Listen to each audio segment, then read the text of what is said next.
السلام علیکم۔ سنو F M Kashmir network سے اردو خبروں کے ساتھ میں ہوں نور الایمان۔ سب سے پہلے اہم خبریں۔ بھارت افغانستان کے ذریعے پاکستان میں پراکسی وار میں ملوث ہے اور دہشت گردوں کو پیسے اور ہتھیار دے رہا ہے۔ اسرائیل بھی اس میں ملوث ہے۔ مشیر وزیر اعظم رانا ثناءاللہ۔ ترک خبر ایجنسی نے دعویٰ کیا ہے کہ پاکستان اور قطر نے امریکہ اور ایران کے درمیان جاری کشیدگی کم کرنے اور دونوں فریقوں کو دوبارہ مذاکرات کی میز پر لانے کے لیے سفارتی رابطے شروع کر دیے ہیں۔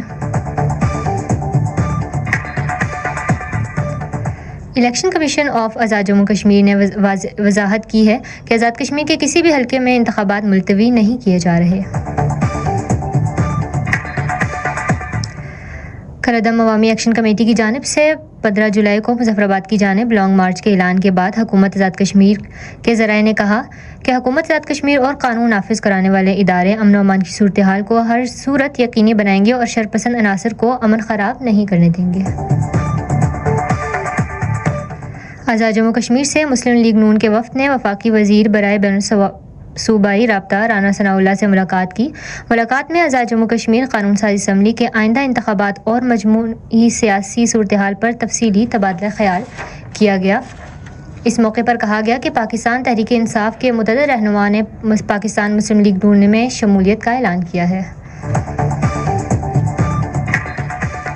بھارتی آرمی چیف نے مقبوضہ کشمیر میں لائن آف کنٹرول سے ملحقہ حساس فارورڈ علاقوں کا دورہ کیا، جہاں انہوں نے پونچھ، راجوری اور سندربنی سیکٹرز میں تعینات فوجیوں سے ملاقات کی۔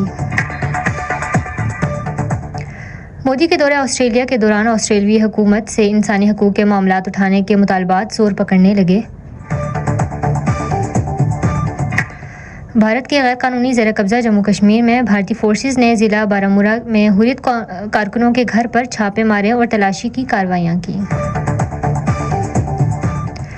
کل جماعتی حریت کانفرنس کے ترجمان ایڈوکیٹ عبدالرشید منہاس نے سری نگر میں جاری ایک بیان میں بھارتی فورسز کی طرف سے جاری محاصرے اور تلاشی کی کارروائیوں، گھروں پر چھاپوں، جائیدادوں کی ضبطی اور جبر و استبداد کی دیگر ہتھ کنڈوں کی شدید مذمت کی۔ اس وقت کے ساتھ ہی فی الوقت اتنا ہی۔ مزید خبروں اور تبصروں کے لیے جڑ رہیے سنو ایف ایم 89.4 کے ساتھ۔